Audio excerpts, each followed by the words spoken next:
Vamos aqui então para um outro projeto com as texturas, né? Se vocês quiserem salvar, é só salvar como e salvando aí as imagens. Eu vou abrir uma nova aqui, vou utilizar estas imagens aqui, ó, que vai ser esta imagem da cidade, onde nós vamos envelhecer a cidade utilizando duas texturas. Percebam que está bem viva a cor, né? Nós vamos precisar de usar alguns recursos. Vou abrir as duas texturas, que vão ser texturas envelhecida e texturas rachadura. Perfeito. Vou fechar esses anteriores aqui, só para que não fique acumulando muita informação aqui dentro. Ok. Vou então selecionar aqui essa textura envelhecida, né? Temos as duas aqui, vou pegar a rachadura primeiro. Então, Ctrl A para copiar, Ctrl C, venho aqui na minha imagem, Ctrl V. Ok. Camada 1, vou chamar de textura envelhecida. Sei que é essa, então vou pressionar o Ctrl T e vou redimensionar para que ela cubra, né, utilizando aqui as diagonais, para que ela cubra toda a minha área. Posso dar um Ctrl- para facilitar, depois um Enter para confirmar e um Ctrl 0 para ajustar novamente. Vou pegar a textura envelhecida, Ctrl A, Ctrl C, Ctrl V para colar. Perdão, essa aqui não é textura envelhecida, essa é a textura que eu havia colado primeiro, é rachadura. Rachadura. Essa que eu colei agora que é a textura envelhecida. Ok. Com os nomes aqui que nós havíamos colado anteriormente. Ctrl T nela e redimensiono também para que ela cubra toda a minha área. Enter para confirmar. Perfeito. Modo de camada de cada uma delas. Essa de cima, que é a textura envelhecida, nós vamos colocar aqui um modo de camada para ela como multiplicação. Ok.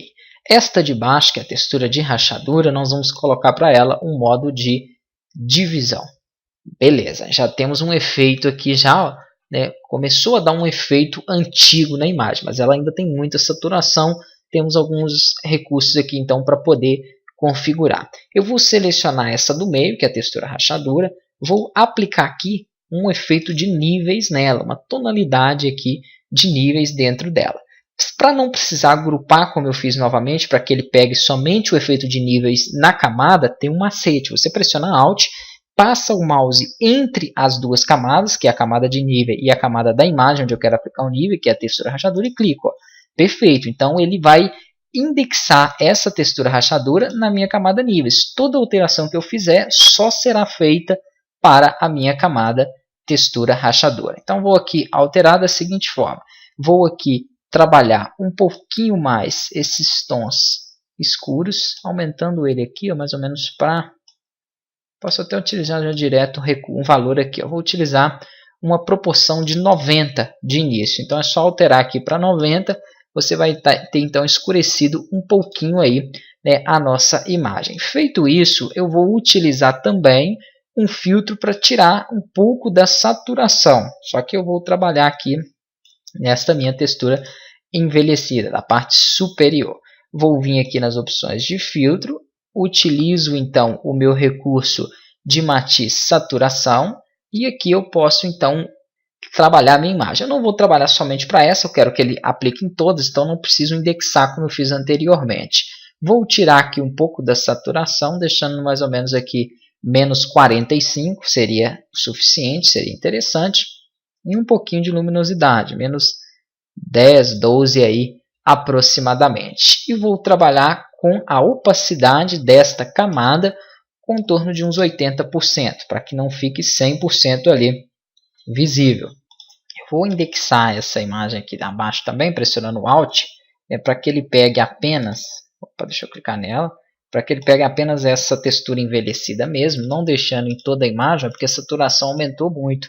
Nós vamos ter que corrigir também essa saturação. Vamos aqui trabalhar com filtro de fotografia, para deixar também uma tonalidade um pouco mais envelhecida. Isso nós utilizamos bastante aí no curso de Photoshop Creative Cloud. Então eu venho aqui em filtro de fotos, vou utilizar aqui a tonalidade sépia e vou aumentar aqui a densidade no máximo. Ele aumentou um pouco a cor, não tem problema. Nós podemos aqui utilizar também, né, os filtros de intensidade para diminuir um pouco aí da saturação. Então eu venho aqui novamente na inserção de filtros, temos aqui diversos efeitos, como nós vimos aí, e eu vou utilizar né, a saturação para a gente poder trabalhar. Aqui ele fica com o nome de vibratilidade, tá joia? Vamos aqui diminuir então a saturação para mais ou menos uns menos 45, quando nós havíamos feito na outra. Beleza. Próxima aula nós damos sequência.